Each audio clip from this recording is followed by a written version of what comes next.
Welcome to The Appleseed, the storytelling podcast from BYU Radio, where your family can gather for great stories from great storytellers in every episode. Stories bring us together, and we hope the stories on the show will spark memories and thoughts that you can share with the people you love. Today we have two stories about healing.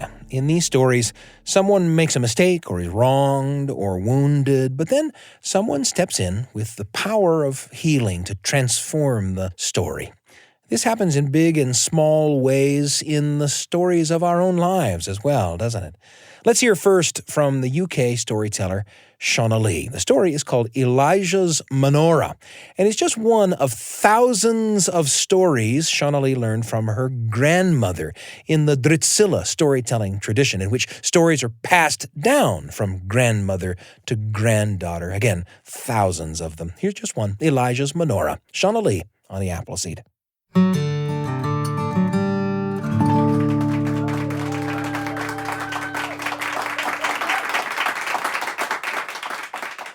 first story I'm going to tell you is called Elijah's Menorah. And the first question I'm going to ask you is, do you know what a menorah is? Yes. A menorah is a candlestick. It's a 7-branched candlestick that Jews use, and we light them for high holy days. And they're wonderful. They're beautiful things.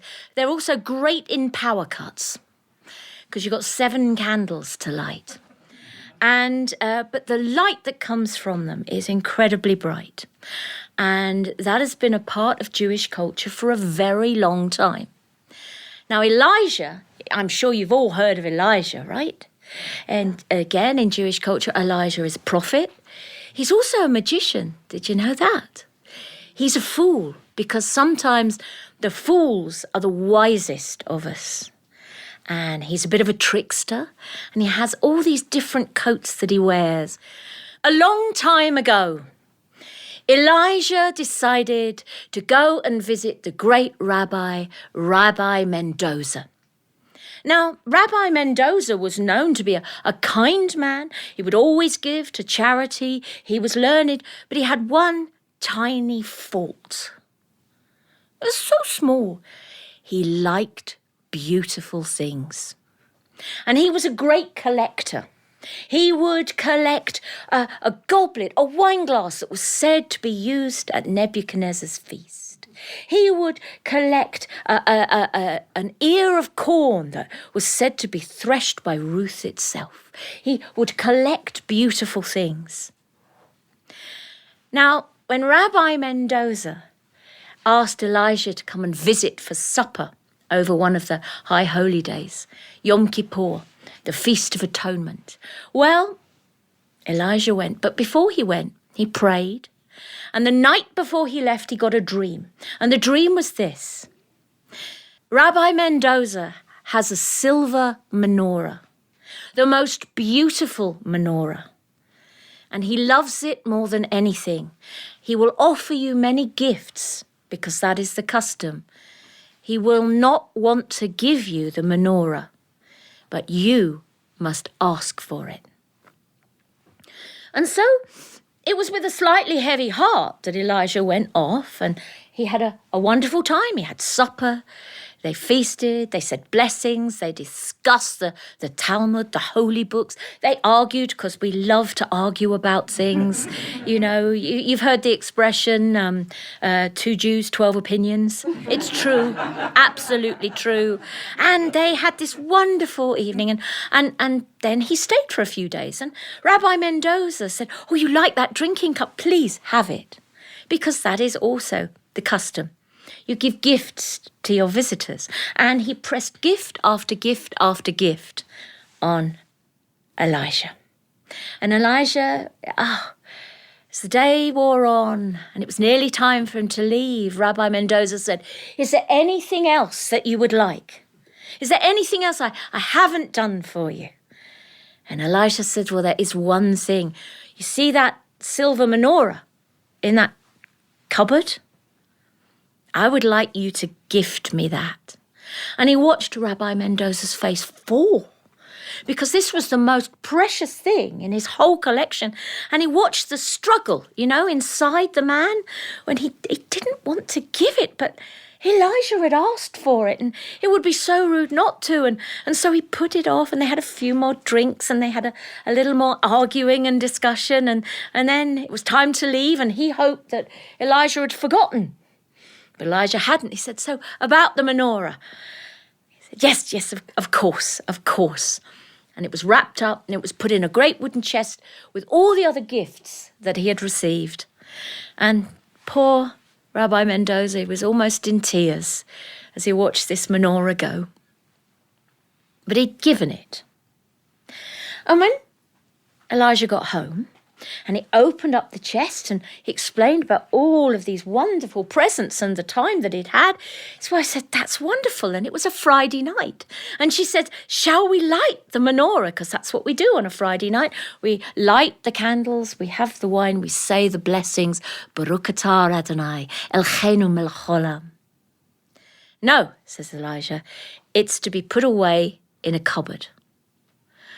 And everyone was a little surprised because he'd made such an issue about having this menorah, and then he didn't want to use it. It was just put away in a cupboard. And the next year at Yom Kippur, she said, "Shall we light it?" And he said, "No, it's to go in the cupboard." And that menorah, that beautiful silver menorah that had meant so much to Rabbi Mendoza and such a sacrifice to give it to Elijah, just sat in a cupboard, never lit, never looked at, never used. Now, it's easy sometimes, isn't it, to look at a situation and make a judgment. Do you think Elijah did the right or the wrong thing? Who knows? Everyone's terribly worried here. I don't know. Will it be held against me? What's the right answer? There is no right answer, is there? Because we don't know a complete plan. Elijah had done what he'd been told. 10 years passed. And then they got news that Rabbi Mendoza had died. And his wife thought, surely now he will take out the menorah and light it. But he didn't. For 1 whole year and a day he didn't. And then, quite without warning, the night after Yom Kippur, a year and a day after Rabbi Mendoza had died, Elijah went to the cabinet, he took the menorah, and he lit each of those candles. And he placed it on the table. It burned so bright. And they had a feast, and there were prayers. And when everyone had gone, his wife said to him, "Elijah, I just need to know why. Why did you never light that menorah?" And this is the story that Elijah told, that had come to him in a dream. Did you know that every good deed that you do creates an angel? Every good deed. But if you do a good deed with a slightly not perfect motive, the angel that is created has a fault. Maybe a limp like me. Maybe something not quite as strong as it should be. Maybe not enough feathers in its wings. Now, when Rabbi Mendoza had given the menorah, he didn't want to give it. Because, you see, the menorah had belonged to a farming couple. And 1 year there had been a drought and there was no money. And the farmer had gone to Rabbi Mendoza, and Rabbi Mendoza had willingly lent him the money.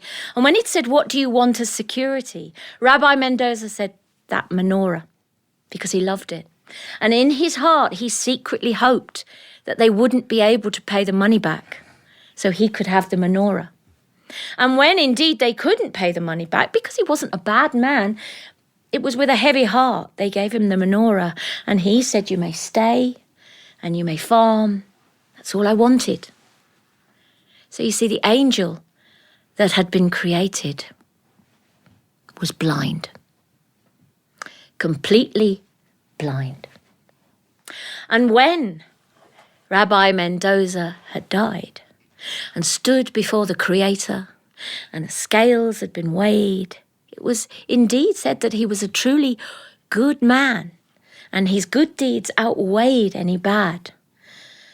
But the angel that had to guide him to the gates of paradise must volunteer. And the angel that volunteered was his blind angel. And for a year and a day, they had wandered, trying to find the gates of paradise. Until a dream had come to Elijah. Now is the time to light the menorah, when all will be made whole.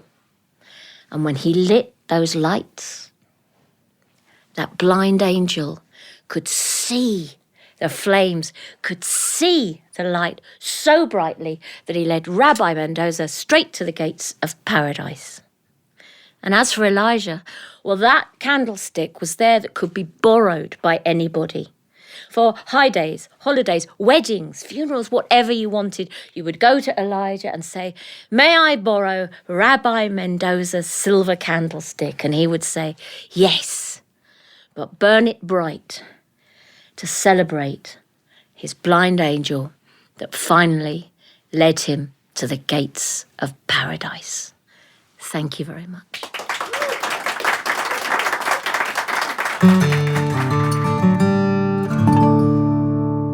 What an interesting story Elijah's Menorah is.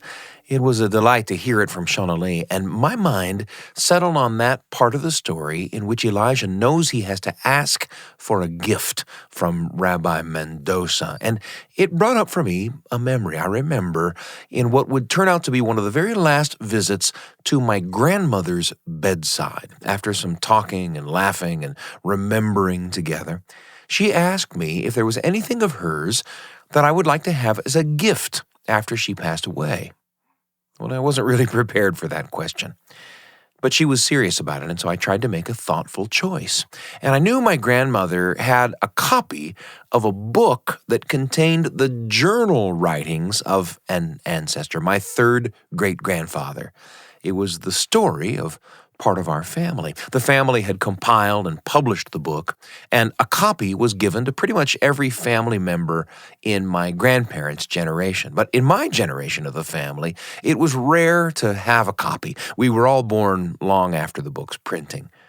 So I asked my grandmother if I might have her copy of that book. And she chuckled and said, "Oh, that? Well, you can have it right now if you want." And she reached into a dresser drawer and handed it to me.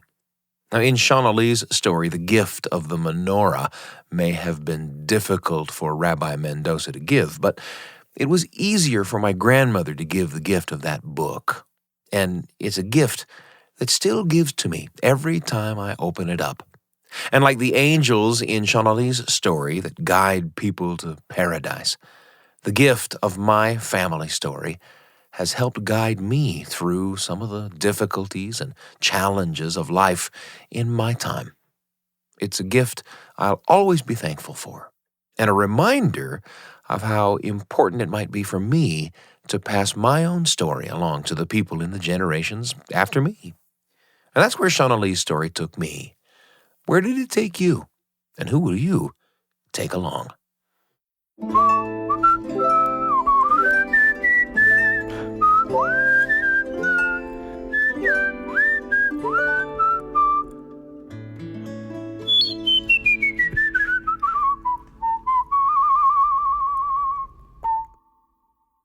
There's a lot coming up, but first I want to introduce you to another show from the BYU Radio family of podcasts. The show is called Top of Mind, and it's perfect for people who want to engage with tough issues that matter in our communities, but are turned off by how polarizing and divisive these conversations can sometimes be. Each week, Top of Mind tackles one tough, important topic. An award-winning host, Julie Rose, talks with guests who have complicated perspectives that are sure to challenge you. Now, they're not trying to change your mind, just give you the chance to find more empathy and clarity so you can become a better citizen and a kinder neighbor. Listen to Top of Mind on Spotify, Apple Podcasts, YouTube, all kinds of ways to find Top of Mind and listen whenever you like, whenever you need it. Top of Mind with Julie Rose from BYU Radio. It's great to have you with us, and I want to introduce you to another show from the BYU Radio family of podcasts. The show is called In Good Faith, and in this podcast, Stephen Cat Perry, the host, in each episode talks with a different person about that person's faith tradition. These guests talk about their relationship with the divine that will strengthen your faith, and Steve is a great listener. It's a podcast that helps you celebrate the power of faith and belief, a podcast on which you'll hear stories and accounts from believers of all kinds, told in their own words. You can listen to In Good Faith wherever you hear our show. You can find it on Apple Podcasts, Spotify, YouTube, all kinds of places to listen to In Good Faith on demand.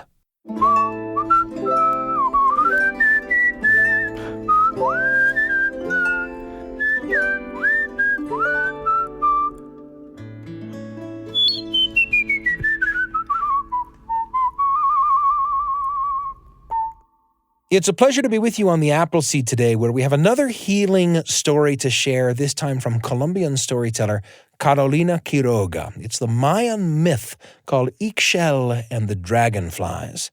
Here's Carolina.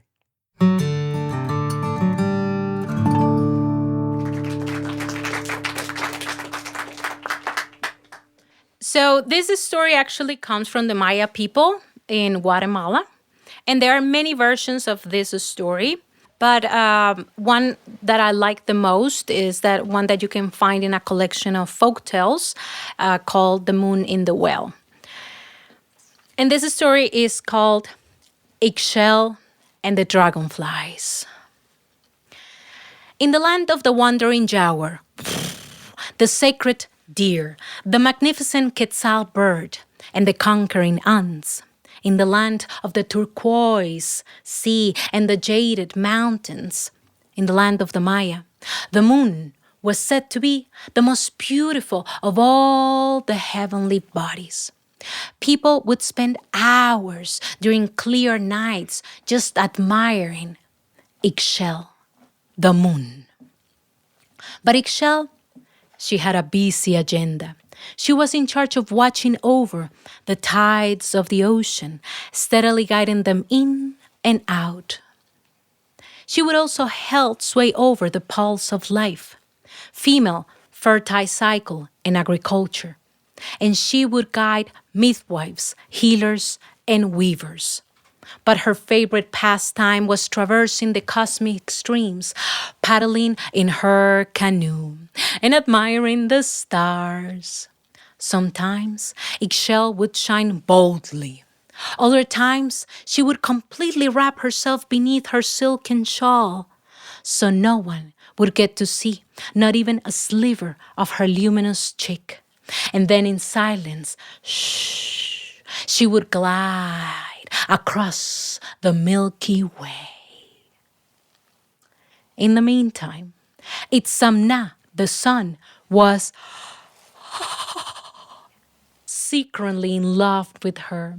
Oh, he would watch her as much as he could. He would strain his ray lights trying to catch a glimpse of her. And sometimes Ixchel would slightly open her silken shawl so Itzamna, the sun, would get to see her earlobe. And when he was lucky, he would get to see her shoulder. Oh, the harder he looked at her, the brighter she shone. And this waiting and watching and shining and flirting went on for eons, so the story goes. In the land of the Maya, there are two seasons, the calm season and the storm season. And the storms were created by Chak, the rainmaker. And Chak will get really bored during the calm season. And you know what happens when the gods get bored, right? They tend to gossip. And Jack loved stirring things up. So one day, Jack went to the moon's palace while Ixchel was away to visit her guardian, her abuelo, grandfather. And so Jack said, "Ay, abuelo, grandpa, you know that I see things everywhere. And just the other day, I saw a glint in the sun's eye. It's some Nas eyes for Ixchel. Ugh." Well, abuelo grandfather knew that Jack was prone to theatricals. So he said, "I, Jack, I haven't seen anything different. Not really." But Jack insisted. "Well, to me, just to me, not that everybody's talking about this yet, but to me, it's some Nas ray lights. The sun ray lights are like arrows of desire for Ixchel. Ugh!" When Jack left, grandfather abuelo could not get that thought out of his mind. This was unthinkable. Itzamna, the sun, and Ixchel, the moon, could not come together. Ixchel's domains was of the night and guiding midwives, healers, and weavers, while Itzamna's, the sun's domains, was of the day and nourishing the crops. If these two were going to come together, do you know what that is? An eclipse.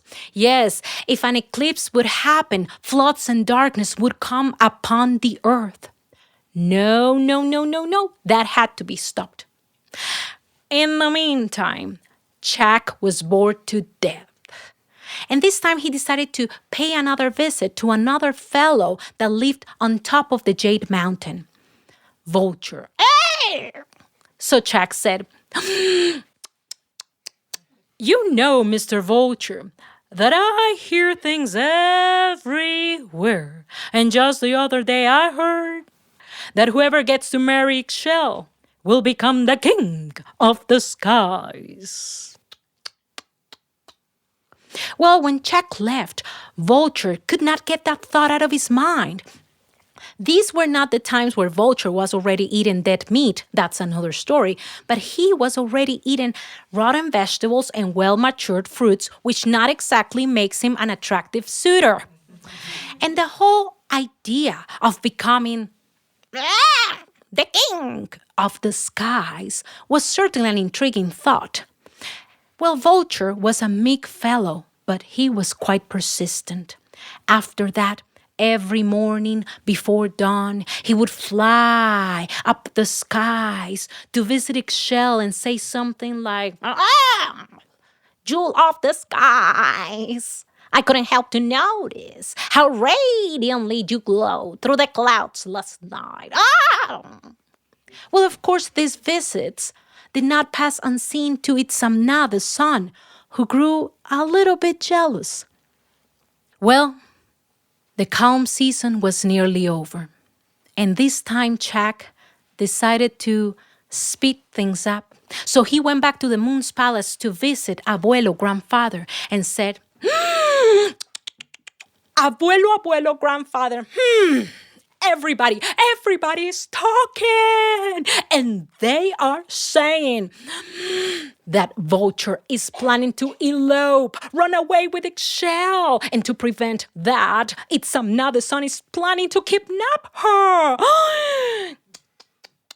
But I'm sure you're well aware of the situation, right? Well, of course, grandfather was not. But he pretended to be. So he said, "Of course, Jack, of course.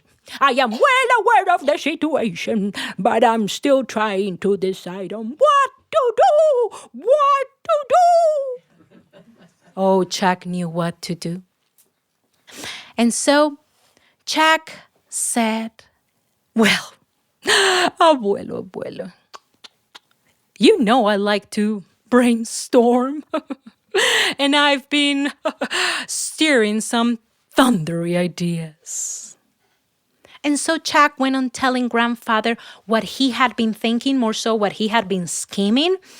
And at the end, abuelo grandfather was convinced of this conspiracy, and he was encouraging Jack to be brave and bold in that heroic mission that he was embarking. But honestly, if the rumors of this love triangle were true or not, we really don't know. Well, so what was special about that day? Jack was poised upon the sea, ready to release the biggest storm ever seen. First, he brought down the clouds. Then he sent his fierce winds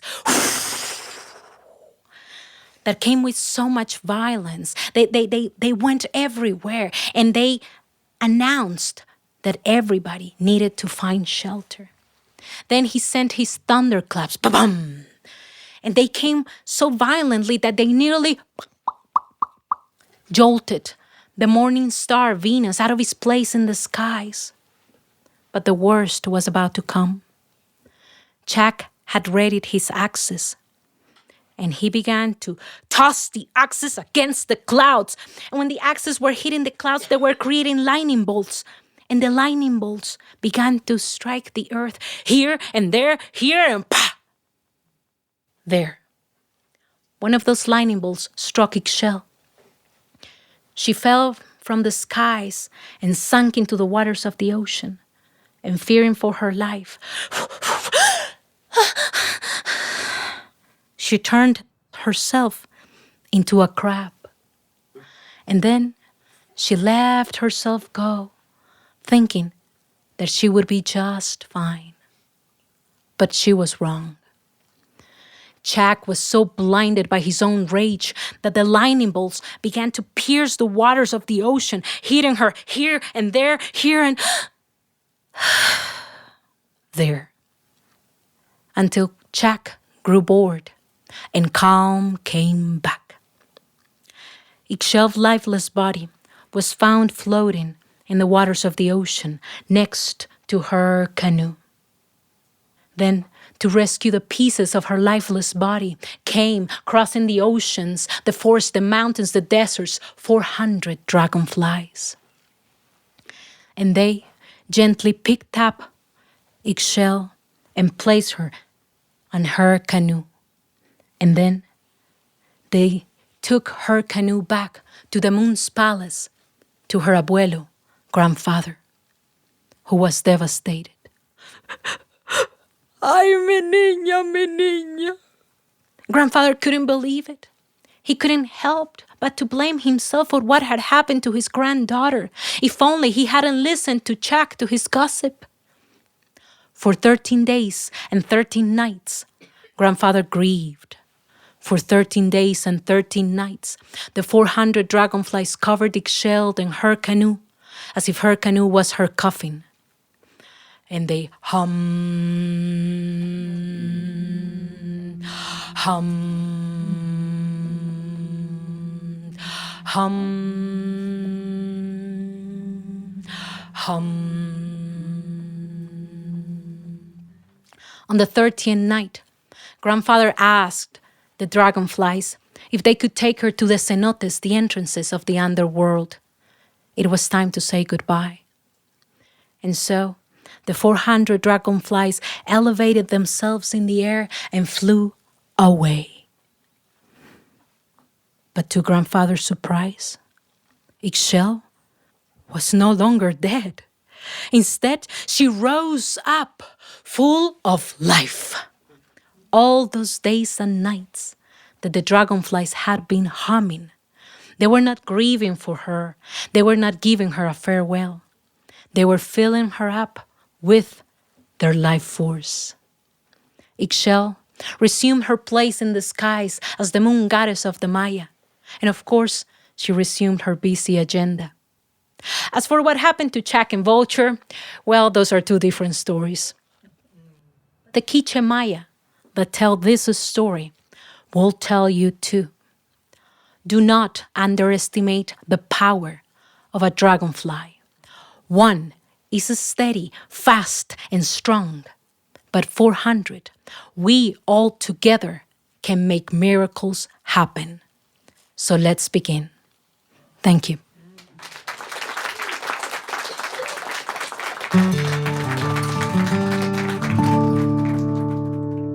That was Carolina Quiroga with Ixchel and the Dragonflies.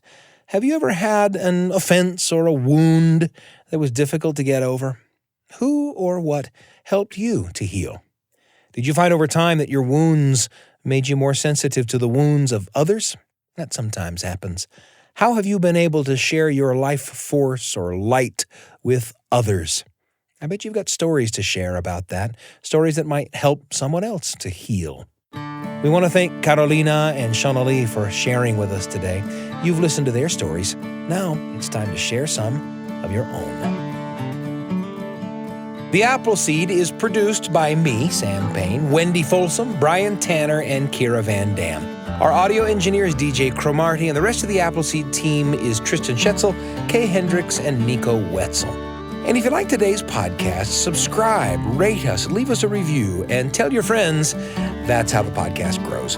We also love to receive emails. Email us at theappleseed@byu.edu. That's theappleseed, all one word, at BYU.edu. Your thoughts and comments help us shape the future of the Appleseed. We're pleased and proud to be among the many podcasts produced by the BYU Radio family of shows. If you want more great storytelling for the whole family, then search for our companion podcast, Kaboom, where you'll hear original audio adventures for the whole family. You can find any episode of The Appleseed or Kaboom on YouTube, Spotify, Apple Podcasts, on the BYU Radio app, or at byuradio.org. I'm Sam Payne, and we can't wait to be with you again on The Appleseed.